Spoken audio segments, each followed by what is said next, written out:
السلام علیکم۔ آج سلسلہ قصص الانبیاء میں ہم جن نبی کا ذکر کریں گے وہ ہیں سیدنا نوح علیہ السلام۔ یہ تو آپ جانتے ہیں کہ اس دنیا کے پہلے انسان اور پہلے نبی حضرت آدم علیہ السلام تھے۔ حضرت آدم علیہ السلام کے زمانے میں اور آپ کے بعد ایک عرصے تک دنیا میں شرک کا کوئی نشان تک نہیں تھا۔ حضرت آدم علیہ السلام کی اولاد میں 5 بزرگ بہت نیک تھے۔ ان کے نام تھے ود، سواع، یغوث، یعوق اور نصر۔ جب یہ فوت ہو گئے تو لوگوں پر غم طاری ہو گیا۔ وہ ان کی قبروں کے پاس بیٹھ کے بہت زیادہ رونے اور پیٹنے لگے۔ جب وہ وہاں جا کر بیٹھنے لگے اور رونا پیٹنا کا ایک اہتمام شروع ہوا تو اس وقت شیطان کو ایک موقع ملا اور اس نے اپنا کام دکھایا۔ اس نے یہ کیا کہ اس وقت کے موجودہ انسانوں کو خوب ورغلانہ اور سیدھی راستے سے ہٹا کر شرک اور گناہ کے راستے پر لانے کا اس نے منصوبہ بنانا شروع کیا۔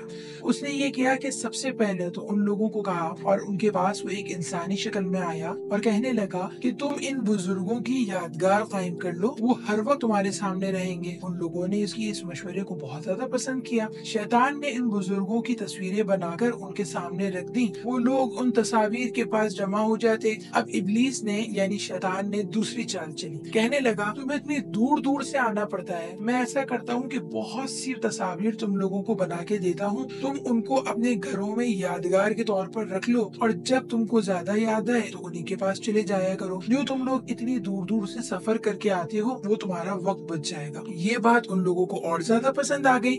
یہ تو بڑا ہی آسان ہو جائے گا کہ ہمیں دور دور کا سفر کر کے جانا بھی نہیں پڑے گا اور ہمارے پسندیدہ لوگ ہمارے قریب بھی ہو جائیں گے۔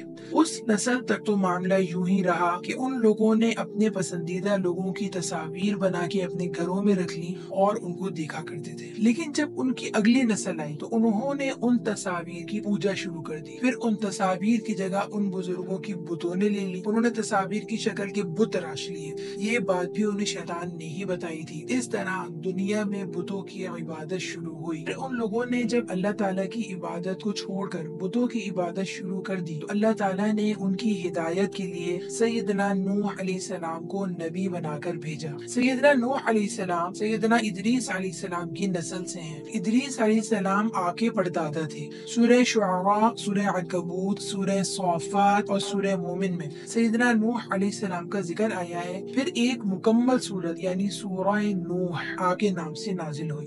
اللہ تعالیٰ نے اپنا پیغام دے کر آپ کو بھیجا۔ آپ نے قوم کو یہ پیغام بہت اچھے طریقے سے دیا۔ اللہ تعالیٰ نے اس کا ذکر سورہ اعراف میں یوں فرمایا ہے کہ ہم نے نوح کو ان کی قوم کی طرف بھیجا تو انہوں نے کہا اے میری قوم تم اللہ کی عبادت کرو، اس کے سوا تمہارا کوئی معبود نہیں، مجھے تمہارے بارے میں بڑے دن کے عذاب کا بہت ہی ڈر ہے۔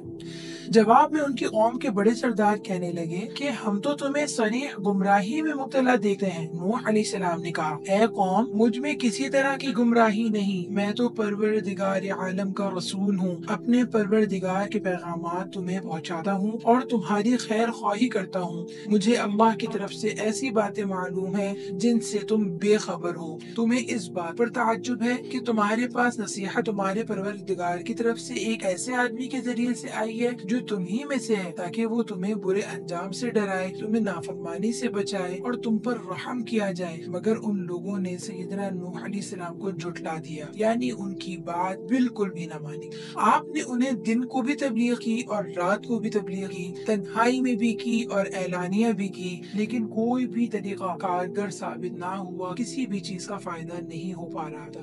اکثر لوگ بت پرستی میں مبتلا رہے اور آپ سے دشمنی کرتے رہے، یہاں تک کہ آپ کو اور آپ پر ایمان لانے والوں کو برا بھلا کہنے لگے، شہید کر دیتے یا جلا وطن کر دینے کی دھمکیاں دینے لگے، ان کی بے عزتی کرتے اور زیادہ سے زیادہ تکالیف پہنچاتے۔ اور انہوں نے سیدنا نوح علیہ السلام کو یہاں تک کہہ دیا کہ ہمارے خیال میں آپ واضح گمراہی میں مبتلا ہیں۔ ان تمام زیادتیوں کے باوجود حضرت نوح علیہ السلام انہیں نرمی سے سمجھاتے رہے۔ آپ ان سے کہتے اے میری قوم میں گمراہ نہیں ہوں، بلکہ میں تو سب جہاں جہانوں کے رب کی طرف سے رسول ہوں، میں تمہیں اپنے رب کے پیغامات پہنچاتا ہوں اور تمہاری خیر خواہی کرتا ہوں، اور میں اللہ کی طرف سے وہ باتیں جانتا ہوں جو تم نہیں جانتے۔ کہ اے نوح، ہم آپ کی بات کیسے مان لیں جبکہ تو ہماری طرح کا ایک آدمی ہے؟ پھر تیرے پیروکار بھی وہ لوگ ہیں جو ہم میں حقیر ترین ہیں اور عقل و شعور سے عاری ہیں، لہٰذا ہم تو تجھ میں کوئی ایسی بات نہیں دیکھتے کہ جس کی وجہ سے ہم تیری بات کو مان جائیں۔ اصل میں انہیں اس بات پر حیرت تھی کہ ایک انسان خود کو اللہ کا رسول بتاتا ہے، ہم جیسا انسان بھلا نبی کس طرح ہو سکتا ہے؟ آج بھی کچھ لوگ نبی کریم صلی اللہ علیہ وسلم کو انسان نہیں مانتے، حالانکہ قرآن میں بہت ساری جگہ پہ انبیاء کے زبانی ان کی انسان ہونے کی صراحت موجود ہے۔ نبی کریم صلی اللہ علیہ وسلم کی زبانی بھی قرآن میں یہ الفاظ موجود ہیں کہ میں تمہاری ہی طرح کا ایک بشر یعنی انسان ہوں، فرق یہ ہے کہ میری طرف وحی کی جاتی ہے۔ بہرحال ہم یہ بتا رہے تھے کہ جو لوگ حضرت نوح علیہ السلام پر ایمان لا چکے تھے، ایمان نہ لانے والے لوگ ان کی بھی توہین کرتے تھے۔ ان کے انتہائی برے سلوک کے باوجود ایک دن حضرت نوح علیہ السلام نے ان سے کہا، اے میری قوم، تمہارا کیا خیال ہے کہ اگر میں اس دلیل پر قائم ہوں جو میرے رب کی طرف سے میرے پاس آئی ہے اور اس نے اپنی رحمت سے بھی مجھے سرفراز کیا ہوا ہے، یعنی مجھے نبوت عطا کی ہے، لیکن وہ تم سے چھپی رہی، تو ہم تمہیں زبردستی اس دلیل کا قائل کیسے کر سکتے ہیں جبکہ تم اس سے نفرت کرتے ہو اور اس سے دور بھاگتے ہو؟ میری قوم، میں اس وعد و نصیحت پر تم سے کسی اجرت کا طلبگار نہیں ہوں، میرا اجر اور بدلہ اللہ تعالیٰ کے ذمے ہے۔ ہاں یہ بات یاد رکھو، میں تمہاری وجہ سے ایمانداروں کو اپنے پاس سے دور نہیں کر سکتا،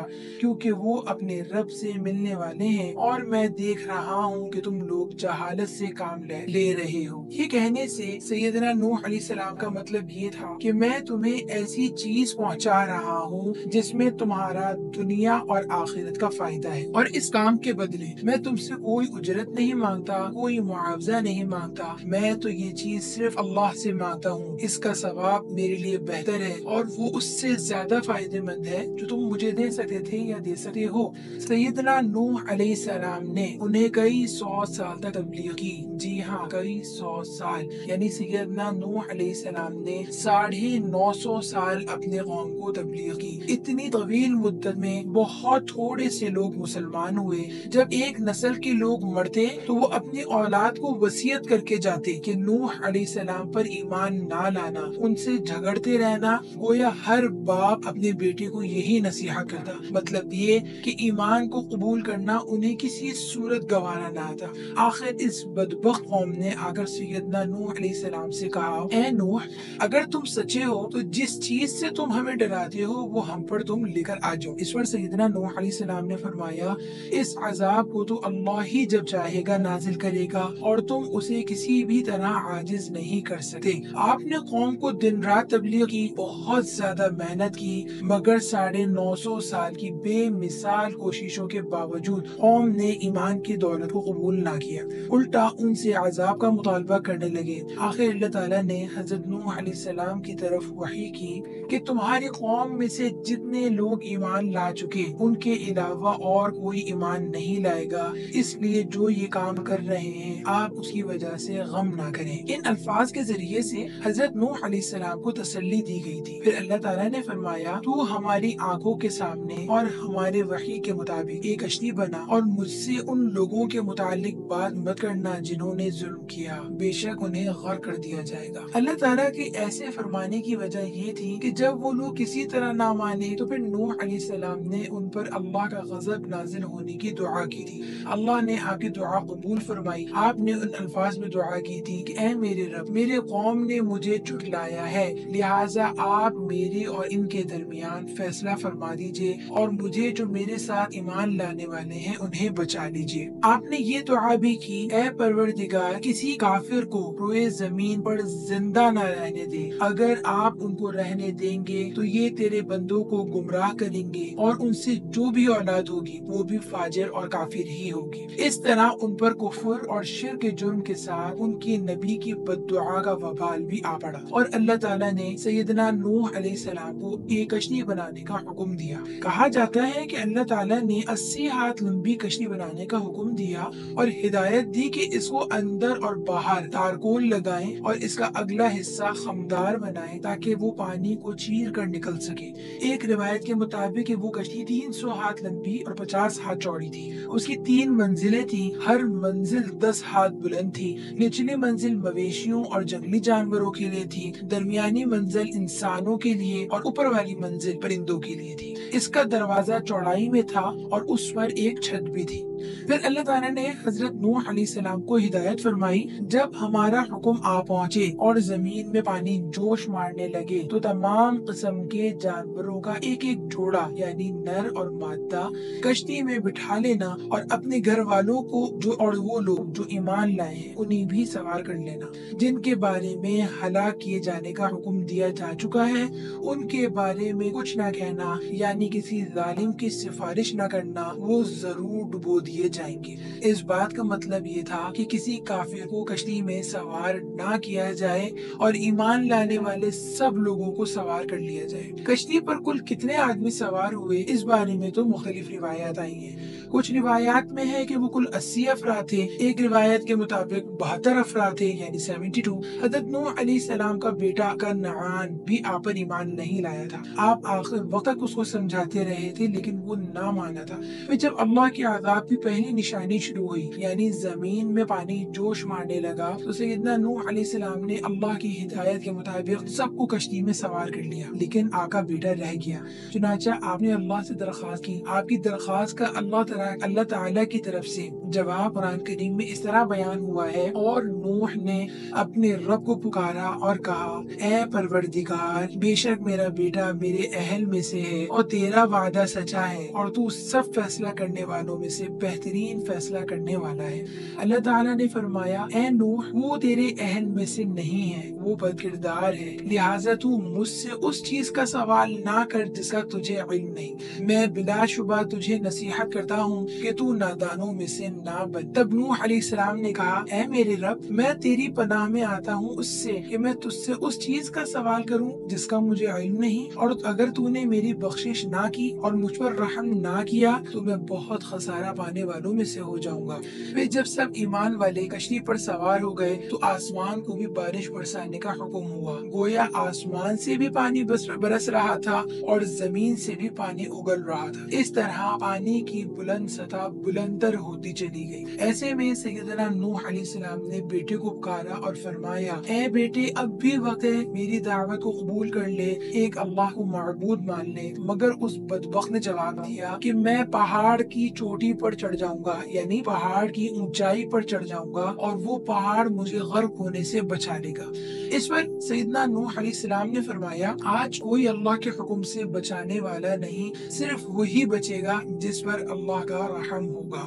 باپ بیٹے کی گفتگو جاری تھی کہ پانی میں ایک زوردار موج آ گئی، یعنی ایک بہت بڑی لہر آ گئی اور کنعان وہیں غرق ہو گیا۔ اس طرح سیدنا نوح علیہ السلام کی دعوت کو نہ ماننے والے سب کے سب غرق ہو گئے، ایک بھی نہ بچ سکا۔ پھر سیدنا نوح علیہ السلام کی کشتی کوہ جودی یعنی جودی پہاڑ پر جا کر ٹھہر گئی۔ کوہ جودی ارارات کے پہاڑوں میں سے کوئی پہاڑ بتایا جاتا ہے۔ ارارات دراصل جزیرے کا نام ہے اور اس کا سلسلہ دریائے فرات اور دریائے دجلہ کے درمیان بغداد تک چلا گیا ہے۔ پھر پانی آہستہ آہستہ اترنا شروع ہوا، آسمان کو بارش برسانے سے تھم جانے کا حکم ہوا اور زمین کو حکم ہوا کہ وہ پانی کو اپنے اندر لے لے، یعنی اس پانی کو نگل لے۔ جب زمین خشک ہو گئی تو کشتی والوں نے پھر سے زمین پر قدم رکھی اور ان سے دنیا کی دوبارہ آبادی شروع ہوئی۔ اس قصے سے ہمیں یہ پتہ چلا کہ شرک کی ابتدا اور بتوں کی عبادت حضرت نوح علیہ السلام کے زمانے میں شروع ہوئی تھی، اور جن لوگوں نے یہ شروع کری تھی ان سب لوگوں پر اللہ تعالیٰ کی طرف سے ایک بڑا عذاب آیا تھا طوفان کی صورت میں، اور وہ تمام لوگ غرق ہو گئے تھے۔ یہ تھا حضرت نوح علیہ السلام کا قصہ۔ سلسلہ قصص الانبیاء میں اگلے قصے کے ساتھ انشاءاللہ تعالی ہم پھر حاضر ہوں گے۔